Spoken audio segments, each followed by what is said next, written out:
Simulan na natin ang ating usapan. Gusto naming malaman kung paano mo kinuha ang iyong kurso. May mga nag-influence ba sa'yo para kunin ang DevCom? So, napakagandang katanungan. Kasi sa totoo lamang po, hindi ko inakala na magiging DevCom ako. Yung kurso po na tinake ko nung nag-UPCAT ako actually was, syempre, UP Diliman yung una nating tinake. And in UPLB, actually, degree program with available slot yung aking lumabas sa UPCAT. No? I applied for communication arts kasi mahilig talaga ako sa technology, video editing, photography, yan. Gusto ko yan. No? So, I also had this dream of becoming a film director before. So, sabi ko, okay, ata tong com arts. No? Unfortunately, in my freshman year, while I really love being in UPLB, I realized na hindi pala para sa akin yung com arts. Hindi ko alam na mas creative writing siya, mas traditional arts. So sabi ko, parang hindi ito yung gusto ko talagang tahakin. And that's how I discovered DevCom. So sabi ko, dapat pala DevCom na yung nilagay ko, no, doon sa aking UPCAT. And there was even this time, bago yung second year, when I was deciding kung lilipat ba ako sa Diliman o magsistay ako sa UPLB, choosing between Broadcom and DevCom. But then I realized I really want to stay in UPLB. I see my future here because I made a lot of friends as well. Kahit na medyo clueless pa talaga ako kung ano yung DevCom. Naalala ko pa si Sir Dante, no, sa mga nilala kay Sir Dante. Pinasa ko yung requirements ko sa college sec and sabi ko kay Sir Dante, Sir, maganda ba tong course na to? Sabi niya, ano bang gusto mong maging? Sabi ko, gusto kong maging film director, sir. Sabi niya, ganun ba? Ayan, mag-ads ka kasi director yung tawag sa director yung tawag sa head nila. So at that time, hindi ko pa rin alam kung ano yung mga orgs and all. But sabi ko, maybe this is where I belong. And true enough, that was a happy accident na hindi ako nakalipat sa Diliman and I chose to stay in UPLB. I really loved my course in college. So can you share naman yung experience sa amin pagiging DevJourn major and other experiences as a student? So I understand na ngayon, generalist na yung mga DevCom. During our time, sabi nila, yung DevJourn daw yung isa sa mga pinakamahirap. No? Kasi daw, medyo mahigpit yung mga teachers natin, professors. Maybe I was influenced by my sponsor in UPLB DevCom so at that time. So that was Sir JM Embate. So DevJourn siya. So sabi ko, parang gusto ko rin mag-DevJourn. Kasi nung high school ako, so part din ako ng school paper namin. And grabe rin yung experiences and learnings na pinagdaanan ko when I was a DevJourn student. During our times, merong LB times.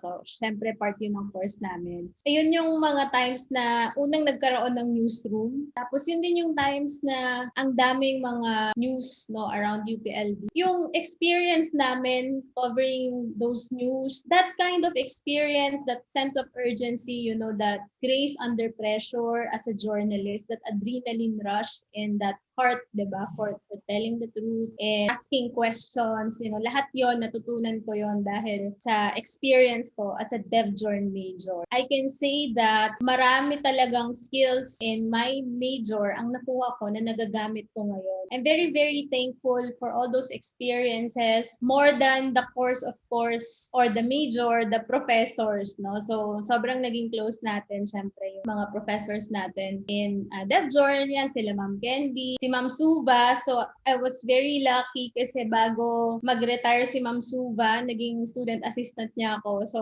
madalas kami doon dati sa DevJourn wing. Nakakamiss. Meron ka bang hindi makakalimutan na professor or subject nung ikaw ay nag-aaral? Are there any unforgettable experience that you can share with us?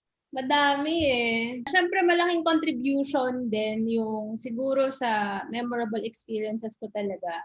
Being part of an academic organization. Kasi doon talaga, so I'm part of UPLB, DevComSoc. And I feel, syempre maganda yung academic courses natin, the formal education. Pero iba rin siya pag pinir mo siya sa education outside of the classroom. Kasi sa org, lumalabas ka talaga, nag-activity ka, doon mo matututunan how to do project management, how to do project proposals, conceptualization. So natutunan ko lahat yon sa org ko. But syempre, in terms of the grounding principles, the values, lahat yan natutunan natin din inside the classroom. It would be hard to give a favorite professor, pero sige, si Sir Winnie yung ibibigay ko kasi kapitbahay ko siya dati. So, Sir Winnie and also Ma'am Suba. No? I really love Ma'am Suba and we stayed in touch no? Even up to this point. Syempre si Sir Winnie din. Yung DevCom 70 namin or interpersonal. So, napakaganda rin ng course namin noon. I guess, that's what I love about the DevCom community as well, the college. No? Very close-knit, di ba, yung ating college. And you just feel like you're part of the DevCom family. Di ba sabi nila, it takes a village to raise a child. And I feel like in the College of DevCom, it takes the whole, community of staff, support staff, not just the professors, to raise a graduate, di ba? Parang ganun siya, no? So, yun yung sobrang namimiss ko sa DevCom, sa tambayan, di ba? Tapos mga asaran with the titos and the titas, even with mga kaklose na mga professors. Sa career life mo naman, Joey, after mo graduate, anong kinuha mo na work and how did it lead sa career path na meron ka ngayon? If you're a DevCom graduate, there are so many opportunities. Pwede tayong pumunta into advertising. We can go into journalism. We can also go into civil society. We can also go in government. I wanted to be a journalist. So when I was in college, syempre, DevJourn ako. Especially nag-intern ako sa Rappler. Syempre, idol natin yung mga nandun, di ba? Sila Patricia Evangelista, Maria Reza, ganyan, no? However, after graduation, I was looking for a job. I think I also applied for several journalism jobs. But napaisip din ako, ano ba talaga yung path na gusto ko? So medyo hindi rin ako sold pa kung ano ba talaga yung as my first experience. Siyempre, nahirapan din akong mamili, no, kung ito ba talaga yung gusto ko. I applied for several corporate jobs, but medyo hindi ko nagustuhan. And finally, I was able to find a job that's closer to my heart. Habang nagtitesis ako, so advisor ko si Dr. Shirley Hamias, and that was the time na thesis na lang yung ginagawa ko kasi na-extend ako ng isang SEM dahil nga nag-shift ako. So I worked for the Office of Public Relations. Binigyan ako ng trabaho ni Ma'am Shirley while I was working on my thesis. So sabi ko, sakto, di ba? May racket ako, may extra income ako, and at the same time, malapit ako sa advisor ko. That was my first taste of working for the government, and it only made sense na after graduation, mag-work ulit ako sa isang government organization. It felt more familiar for me. And luckily enough, one of my org mates was working for ICTO, so that's Information and Communications Technology Office, now known as the ICT. Yun yung first job ko. So I was a communications marketing officer / project officer. Alam naman natin sa government na marami tayong hats na sinusuot. Because of that first job, I was able to grow my network. I learned a lot about the ICT community. I learned about startups. I learned about entrepreneurship. I was able to travel abroad. No? Sobrang swerte ko rin kasi lahat ng mga oportunidad na pwede binigay nung mentor ko sa DICT and previous boss. And I would say that I was able to do all those things. Siyempre, siguro na-notice nila, magaling tong bata na to, no? Di sa pagyayabang. Kasi di ba pag DevCom ka, ang dami mong kayang gawin, no? Kaya mong mag-host, kaya mong magsulat ng TOR or kahit magsulat ka ng news. Kaya mong mag-edit ng videos, kaya mong mag-take ng photos, kaya mong gumawa ng project proposal. I think that was the main characteristic that I have, no, and also having this values for serving the people, which we all learn, diba, at the university, na inculcate sa atin yan. And I believe that really helped me to accelerate my career growth. Within 6 months, I was able to be given more responsibilities. Because of those learnings, actually, pagkatapos ko sa DICT, I was pirated by an NGO to be their deputy executive director. No? So, I was only 23 at that time. So, sobrang bata ko pa. Pero I cannot imagine na I would be given that opportunity. So, yun yung mga tinahak ko na mga career path before I eventually became an entrepreneur. Bago kung narating si Limitless Lab, marami rin akong tinry na other ventures. No? So coming from government to becoming an NGO executive, parang I want to be my own boss. No? So sabi ko, okay, may mga racket naman na ako. So why don't I turn this into my own business, my own venture? So my first venture was actually called Tatak Multimedia, communications agency for government and NGOs. Primarily because yun na yung mga clients ko for my consultancy or freelance work. So apparently, Tactica Multimedia failed. But I don't want to stop. But at this point, I need to survive. That was the time naman that Rappler contacted me. Nagtrabaho muna ako sa Rappler for the time being habang binubuo ko rin yung isa ko pang business on the side, the second venture, which will eventually become Limitless Lab. Paano mo naman na-apply ang pagiging DevCom graduate mo sa pag-start mo ng business na Limitless Lab?